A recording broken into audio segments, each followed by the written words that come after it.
Nina Geisert from Festo. So Professor Dr. Nina Geisert studied technical biology at the University of Stuttgart and Massachusetts Institute of Technology in the US. And she completed her PhD at the Max Planck Institute of Biological Cybernetics in Tübingen in Germany. Since 2011, she's working at Festo, a global player in automatic technology, and is also part of the Bionic Learning Network. So Bionic, as you all know, is learning from nature and generating sustainable innovations. Yes, the talk's there. All right. So I actually look forward to an inspiring speech about bionic thinking.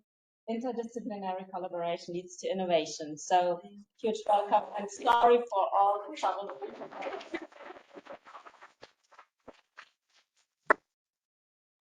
Can we record this? Unless you mind. Okay. So, okay. Slides. Okay. Hello. Okay, good. Okay. Are we sharing already? Okay, good. Good. Here we go. Okay, well, it does not perfectly work because actually here is where I wanted to start. Welcome, everyone. I will talk about bionic thinking. Bionics is nature, technology, biology, all mixed together. So the beginning of this talk is a little bit off your topic, but at the end I will show that everything that we learned from bionics can be directly transferred to your problems as well. So I work in a company, so that's maybe also something different to most people here.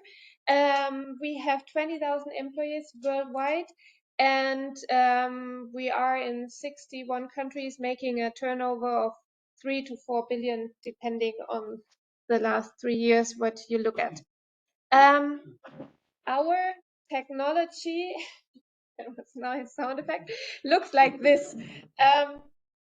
So we do automation technology, and automation technology is used to produce everything from cars to cell phones to Coke bottles. Everything is used with automation technology, and this normally looks like this. And there is not much nature in there. However, if you want to have a machine that works efficiently, every little part, every little screw, every little robot, every little motor needs to work in an ecosystem, and they have to communicate and they have to work together and interact with each other, and only then they work flawlessly and efficiently. And therefore they really build an ecosystem. They talk, they communicate, they exchange information. And with this we already started to look at nature about 12 years ago and learn from nature about communication, but also about other strategies from nature, because we think nature is extremely creative, is energy efficient, it's material efficient. So there's a lot we can learn. And during the last years, we built different projects, and you will see more in videos in a second. We built ants, we built kangaroos, we built flying robots, and every time we try to learn something from nature. So, for example, let's talk about birds. Right? If you have a bird that lives in Europe and then for the winter flies to Africa with 1 or 2 stops in between, this is only actually possible because they're lightweight. If they would be very heavy, they could not reach this distance with just the energy stored in their little bodies. So energy efficiency and material efficiency, lightweight construction is very important in birds. And this is something that we can directly transfer to technology, because if we build machines that are lightweight, then they need less energy. So here's one of the examples that I want to show you.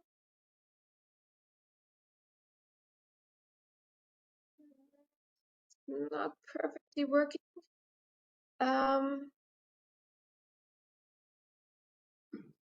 This is a robot that is really inspired by birds, and it flies like a real bird. The interesting thing is that it only weighs a couple of grams. It has a little battery and controller on board, and it can fly autonomously. Why is it so efficient? Because we got inspired from the real bird wings. So the feathers, they actually spread out when the wing moves upwards, so that the air can go through the wings and that they use very little energy to move the wing upwards. But when they then move the wing downwards, while the downward stroke, then the feathers close, and actually then the bird can produce a lot of thrust forwards and upwards. So taking this together, we have a very lightweight bird that needs only a battery, like a cell phone battery, that can still fly 3 to 4 minutes. This is something that we learned here. This is a second example. This is a chameleon, and a chameleon super slow, and still it is really good in catching prey because it has this interesting strategy. It moves very slowly towards the prey, but then it focuses on the prey, and then it spits out its tongue towards the prey. This is one of the fastest movements in nature. But actually, there are small prey, little bugs, but also bigger bugs, and the tongue of the prey of the chameleon can catch all of these prey safely and securely, so that the chameleon does not miss anything. And this is the interesting part for us. The chameleon attaches and rolls around the prey, no matter if it's big or small, and we transferred that to industry, and we built a gripper that is like a chameleon gripper. So this gripper rolls around objects, and actually therefore I do not need smart electronics or smart software. The structure itself is already adapted, and normally in industry you have a gripper for apples and another gripper for pears and another gripper for everything else. And so here you really have one gripper that attaches to different products, and therefore is efficient because the engineer does not always have to change the gripper. So this is something that we learned from nature. Or, for example, we looked at ants. Ants are very tiny little animals, but together they really can do a very big thing. So the biggest ant colony actually stretches from the Spanish coast of the Mediterranean Ocean Sea to the Italian coast. All of these ants can talk to each other and communicate and build a big colony. And so there we also got inspired from ants and build a robot. Every ant itself is 3D printed. Actually, also the electronics are printed on their bodies. They have a 2D camera in the head, and with this, they can walk around, and then they get the job to move this object. But the object is too heavy for one robot, so one ant comes and tries to move it, and then it autonomously cries for help, and a second ant comes and helps moving the object. If it's still too heavy for the two, they call a third ant for help. And together, these three ants can then move the object. And they all do this with software that is incorporated in their little bodies. These ants are about like this size. So all of these projects that you saw, the bird, the chameleon, and the ant, were done within 1 or maximum 2 years. So, and this is actually why I'm here today, to tell you, if you want to work on a complex project like this, and if you want to finish that on time, then you have to collaborate. Because there's not one person on this planet who knows about biology, who knows about software, who knows about technology, mechanics, 3D printing, and all of these things that you need to do these projects. So you have to bring people together and work together. And when you do that, you can learn a lot. For all of our projects, we learn something about software, about new materials, about new mechanical components, and we brought that and then transferred that into our products. So these Bionic projects are always projects where we start, where we try, where we play around and learn something, and this is then transferred into our products. So in that sense, bionics normally is biology and technology, but the English word that we actually look at is more biomimicry. We use a structured process to learn from nature and transfer that into technology. And the structured process actually always starts with understanding the technical problem. So first you have to start, what is the problem that I'm looking at? And then you have to abstract that. And with this, then you can look for a technical or matching problem, biological matching problem. And then you find maybe a first solution that you think might work. Then you have to test that. And after testing, you probably see, well, the first attempt was not the right one, but then you learn something and then you do the same process again. So bionics can be either done top down or bottom up. And I brought two examples from us. So for example, the top down is the non-force gripper. There an engineer had a technical problem, and he actually said, well, I cannot solve my technical problem with normal technology, and he looked into nature and he found a gecko. Gecko can walk on glass walls and hang on a ceiling without needing any energy. We transferred that into a gripper. And the other way around, here we had the chameleon, and we thought the chameleon tongue is interesting. What can we do with this? And transferred that into technology. So it's either top down, bottom up, both can work. These are two examples from our side, but I want to explain it also with two more examples that are also interesting. So here the top down example is, for example, the Shinkansen bullet train. The Shinkansen bullet train is a high-speed train that goes through Japan, but every time it went into a tunnel and moved out, it made a big boom because it was so fast and pushed the air into the tunnel and out of it again. And there the engineers really decided, hey, we have to find a better solution as it is today. And they looked for examples in nature, and they found the kingfisher. The kingfisher sits on a little branch and then watches his prey, and then he jumps into the water and tries to catch the prey. If he would do it like a little kid and do a big splash into the water, he could not focus on its prey. So he dives into the water with his special beak and does not make a splash. And with this, he actually can always focus on its prey. And this was transferred to the Shinkansen bullet train. They designed the snout of the train like the beak of the bird. And since then, the train can go through tunnels without making this noise, and at the same time actually decrease the energy consumption by almost 30%. So this is an example for biomimicry or bionics. And the Velcro, for example, is the other way around. A guy was walking through the forest and all these little plants stuck to the fur of his dog, and he was annoyed, always brushing his dog and getting these little flowers out of the dog's fur. And then he actually came up making a Velcro out of it. So the Velcro, one side is dog fur and the other side is little plant hooks. And actually now we all use this. So bionics works in both directions, either from biology or technology. But again, you have to bring people together from both sides.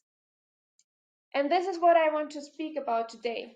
So if you want to solve problems that actually have some different aspects, biology, maybe chemistry, maybe new materials, maybe software, hardware, then you have to form a team. And actually, the question that you want to solve will define the team. But actually, the team that you define will at the end also define your output, because you will not get the same result if you don't have a software engineer, for example.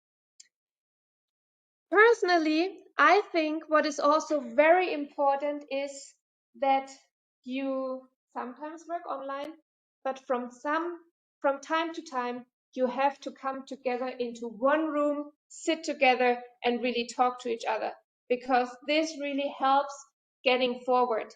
And for us in our bionic thinking, it is also something where we really come together, and then we always want to have a tangible prototype, because actually talking to each other is sometimes not enough. Here in this room, we have people speaking English, some speak French, some speak Italian. So this is the first language border. But actually, there are more language problems out there, because if you have an IT specialist and a biological person talking to each other, they might use the same words, but they don't understand each other. So for example, today, our discussion, I did not think of bringing a USB stick with me to a presentation, because in industry, USB sticks are a total no-go by now, because they are such a big problem. On the other side here, it was clear to bring a USB stick. So sometimes it is totally important to bring people together and talk to each other, but also have a prototype in front of you that you really can touch and see, because this helps to then solve language problems. And then for us, when we talk about Bionics, we always have an inspiring role model. We have a common goal that unites the team, and everyone in the team knows this is the goal where we're going. And I wanted to describe that with a dragonfly. So we came together 1 year and we said within 1 year we want to build a robot that flies like a dragonfly. So we sat down and we had a dragonfly and we looked at the dragonfly. And so the aeronautic person, the biologist, the software engineer, and the designer, we all knew what we were talking about. And then we had to do brainstorming, come up with ideas, and then build the first prototype. The first prototype was actually built with looking at research data, because not everyone knows everything, so we have to look at research. And what was, for example, interesting, we looked at wings of dragonflies, and we found a lot of interesting data out there. And then we started. This is an important stop. Just get started. Build your first prototype. Use whatever is there, for example, 3D printing or something, and build something. And then come together and again discuss. So from there, we go with not writing a very long Lastenheft description of where we want to go. If you want to work on a drug or something, yes, you have to do that. But we use Scrum. So we come together and then we solve a tiny piece of our problem. And then 3 weeks later, we come together and we discuss that. And from there, we decide where we want to go next. And then we come together for again and again. But maybe then we realize this does not work. So we can go one step back. So this is kind of an evolutionary way. We do not start here and define we want to end here. We go step by step using Scrum and then decide where we end. The important part of Scrum, if you run out of money here, well, at least you have a functioning prototype that you can show, and you learn something, because in every step you learn something. And it does not matter if you end up here or here, you will reach one goal. Well, so we built a couple of prototypes, and I will show this to you in a minute. But actually, they did not fly properly. So we had to go back to research. Sometimes you have to do that. For a butterfly, for example, it is interesting. We thought the dragonfly does this with the wings, but actually we broke off the wings. So then we looked at literature, and actually dragonflies normally never do this with their wings. They also don't do this with their wings, because both takes very much too much energy, and it actually leads to vibrations. So what they do instead, they do something like that. So we found that in literature and put that into our first prototype. But again, it did not work. We looked at nature, did not really function. So then we looked at technology. We changed our vision a little bit. And we found quadrocopters actually have the rotors at the edge of a square, which makes controlling everything much easier, because the forces equal each other out. So with this, we built the next prototype. And here's now a little video how we do that step by step, solve little problems. So first, we built the first wing, and then you also have to come up with the idea, how can I test my first idea? So this is what we did there. Then knowing, okay, our first wing works, so we put 2 wings. But with 2 wings, we were clear, okay, we cannot fly. So we rolled around on the floor. So next, we managed to put 4 wings on a little robot and fly around. So we managed to do that, but this is only forward. But the interesting thing of a dragonfly is actually it can move forward, upward, left, right, and stop. And we wanted to do that, and so we learned, okay, we have to actually move every wing independently. So we added a servo motor to every little wing, which made the whole thing too heavy. Still, we managed to then fly, no, not fly, but roll around. But we were able to control it, stop, go left, go right. And with this, we then decided, okay, we really want to fly. How can we do that? It's still too heavy. And then one of our engineers came up with this idea. It might actually look stupid. We added a helium balloon. But actually it was smart because with knowing how much helium I need to fly, we actually knew how much material we have to save on our prototype to make it fly. And so the next step then was to make a flying robot. Still, it crashed several times. So one of the engineers came up with the idea to just hang it on a fishing rod. And then the next step was actually putting control onto the robot itself.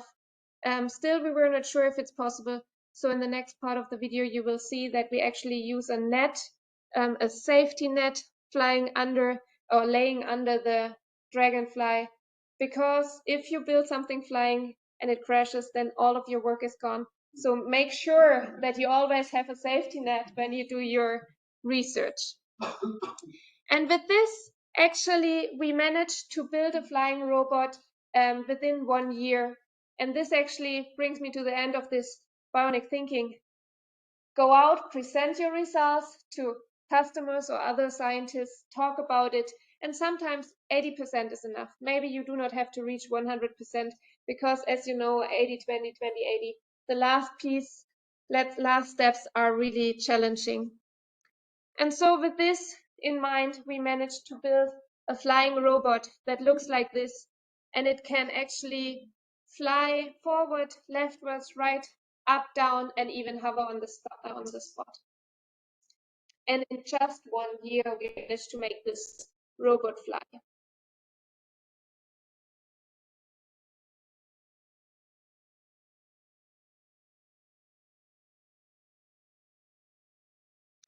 So we use this bionic thinking, having an interdisciplinary team coming together every couple of weeks, sitting in one room, having a tangible object, and then really discussing that and moving forward from that to build this flying robot. But I also wanted to show you can also use that for other projects. So within 2 years, we built a whole algae factory. Here we use a special resin to capture CO2 from the atmosphere. Then we actually use a special sensor using quantum physics to analyze the cells. And then we also have a camera system with the AI to identify cells and, for example, identify if we have something wrong working in or growing in our bioreactor. We have normal bioreactor control, and here we grow algae. These algae are interesting because they, for example, can produce bioplastics when they're stressed, and then we harvest the cells and then we extract the materials. And all of this was also built within 2 years. We managed to get really good results. We increased the efficiency of algae growth by the factor of 10. So we were able to fixate about 100 kilograms of CO2 per square meter a year compared to other systems who only can catch about 10 kilograms of CO2. And working together with the Max Planck for terrestrial microbiology, we managed to make some tests where you can increase that even by the factor of 20 using a catch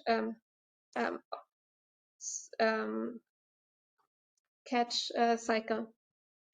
We are now building actually, well, we are a company. We do not grow algae, but we work together with farms who grow algae, and we make the automation technology to harvest more. And so we work on this algae because we think with algae you can actually harvest biofuels, but also bioplastics. You can grow food and many other things. And we did all of that in our lab to really make the control algorithm. But we actually also built this within 1 year. And this is we call it bionic hydrogen battery. So here we have a little solar panel, and the solar panel actually then feeds electrolyzer. We generate hydrogen. And then here we have a bioreactor where we grow Thermoanaerobacter kiwii from the kiwi lake, and we extract the cells. We concentrate the cells, and then we put them here as a biocatalysator. And to the biocatalysator, we give them the hydrogen. So they take the hydrogen and turn it into formiate, and the formiate then we filter, and the formiate actually is easy to transport and easy to store. It's not harmful to the nature. And then let's imagine we do this all in summer, or for example, we do it in Namibia where we have lots of solar energy, and then we can transfer it to Europe where we actually need hydrogen for trucks or whatever. And here we have the exact other process. We use the thermoanaerobic bacter, feed them the formiate, and they actually extract the hydrogen, and we can use the hydrogen to actually light up a little lamp. So also this was done within 1 year. Working on the bacteria, there we worked together with Professor Müller from Frankfurt, but we did all the automation technology. So we had a biologist in the team, we had an engineer in the team, we had a software designer in the team, and we had a designer in the team. And all of this was done within 1 year with this bionic thinking idea. And with this, I want to come to the end of my talk. I think it's important that we know we cannot do all of this alone. We need good engineers. We need politicians to actually set the right goals, because we all should work into a sustainable direction. We need journalists to talk about this, because people have to understand what we're working on. And what I think is also important, we need young people to educate them, because these are the next designers, engineers, biologists working on the next ideas, and this is their future. We are working on their future right now. And so this is also why we work on the Bionics projects, because we think we can inspire young people to study and to get interested in technology and work on a sustainable future together.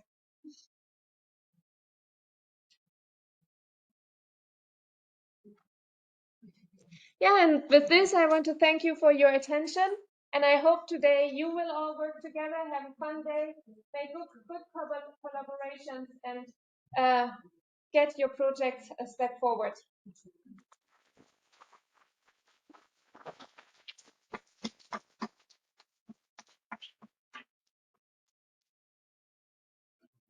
Thank you so much.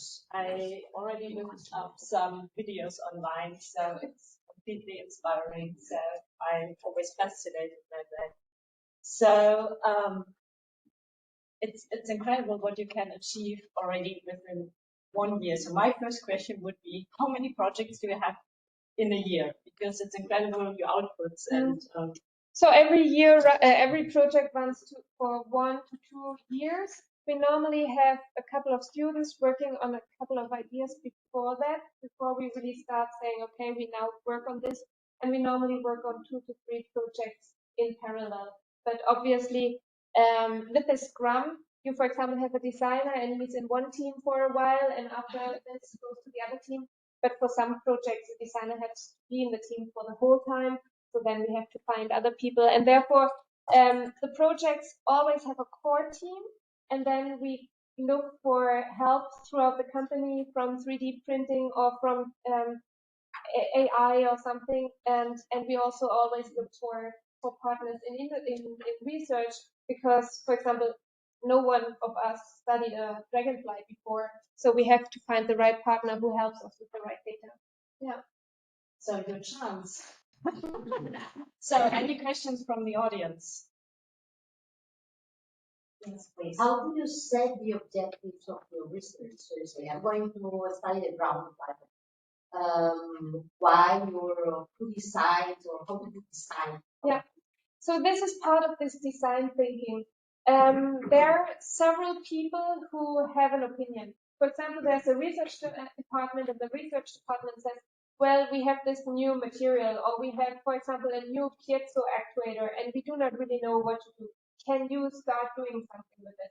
So we take the piezo actuator. Then we have this 2D camera. Then someone says, okay, well, I worked on AI, how a leg can move. And then we come up, okay, this could fit together to an ant. And then we try building a little prototype, we sketch a little bit the idea, and then we present that to our stakeholders. And with this Scrum, you come together every couple of weeks and you present it to the team, but you can always invite stakeholders, and the stakeholders could be someone from the board of the company or from marketing, or it could be your customer, and then they give you their feedback. And so for us, it is, for example, marketing and the board. If we, for example, would build a drone with a camera system and some weapons on it, the board would say, no, we do not do any military stuff. If we would do something, I don't know, that has some different aspect, marketing would say, no, that's a no-go. And so they have their opinion, we have ideas, and we come together, and every couple of weeks we present, and then they decide in which direction we need to go going forward. Yeah. Another question. Thank you very much. It was very interesting. I'm just wondering, did you apply this dragon technology, dragonfly technology in practice? No. So these robots that I showed are demonstrators that we show at fairs to inspire young people to talk to customers.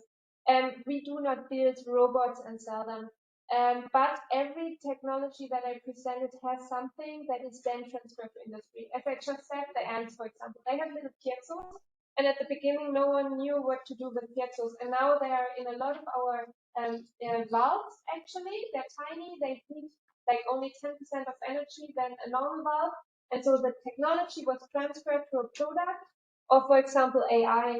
We were the first building a learning gripper, a hand that it had to identify objects, and now we use a lot of AI in our products. For example, the product itself measures their performance over a couple of days and then learns how to increase the efficiency over time. So software then was transferred. So we have little aspects in every robot that is then transferred, but we don't sell these robots. Yeah. Two small questions. How is the board selected, and is the company publicly traded? We're a family-owned company.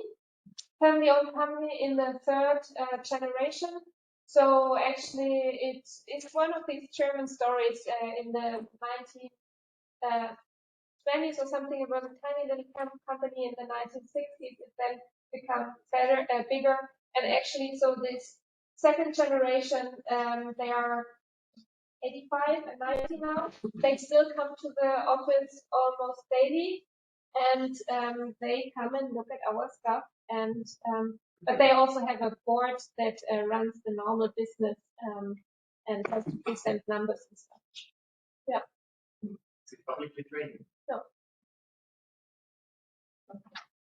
Other questions? I think Kimon was first, and then. Okay, thank you very much for your presentation. Do you have any project or idea for imitating very small organs such as bacteria? So this is why actually I quickly have with publicly trading you mean stocks, right? Yes. No stocks. It's a family company. Yeah. With this working with bacteria, this is actually why we started working with the algae. And after the algae, or we still work with algae, and after the algae, we started working with the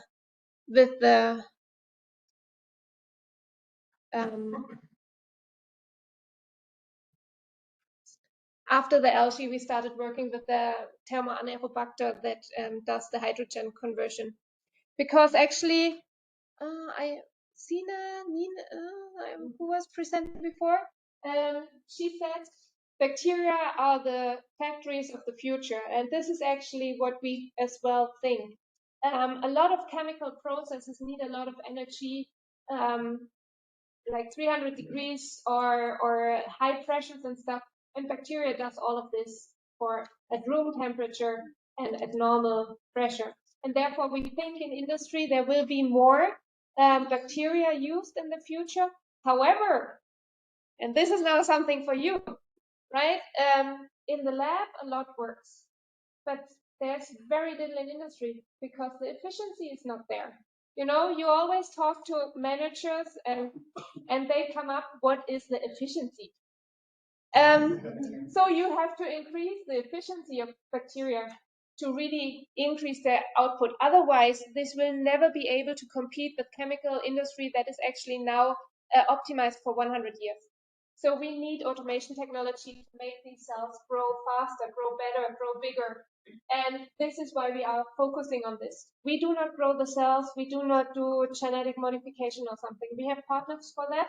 We do the automation technology.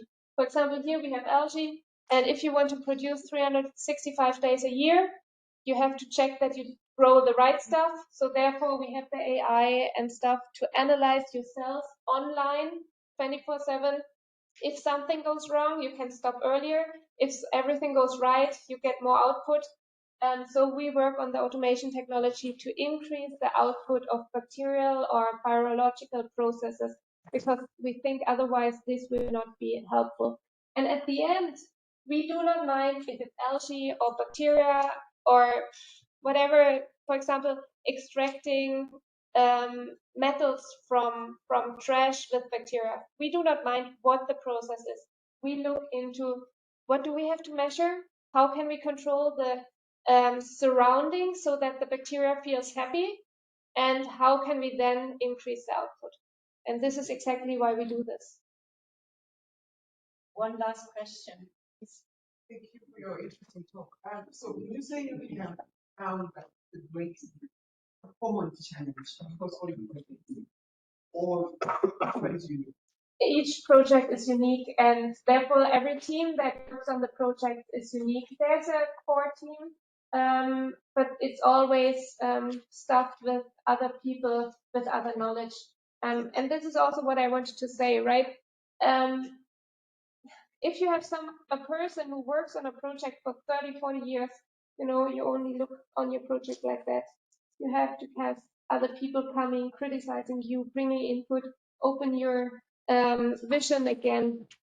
And you have to get young people in with new ideas, the new technologies.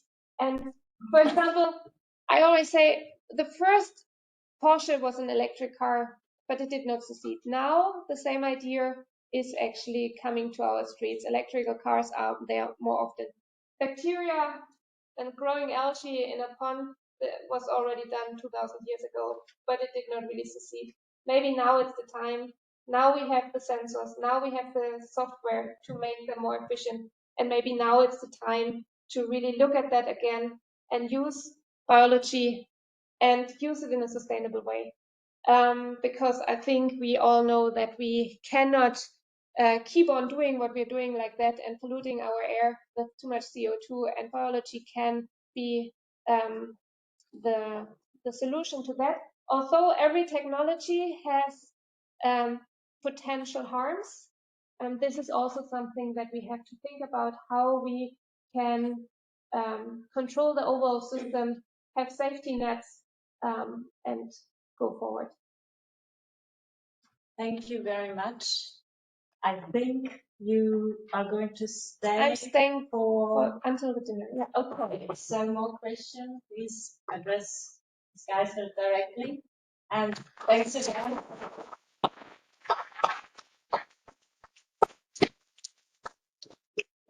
I'm always impressed. Yes. Also, a nice overview, or the last question reminded me again on the theme of this conference, actually, to look beyond the horizon. So I would now like to encourage you again to step out your convenient research area and probably join another session. You might find something that inspires you, and you might probably also find some new collaboration partners. Yes. That brings me to the next announcement, how we proceed now. And apologies again for the technology today.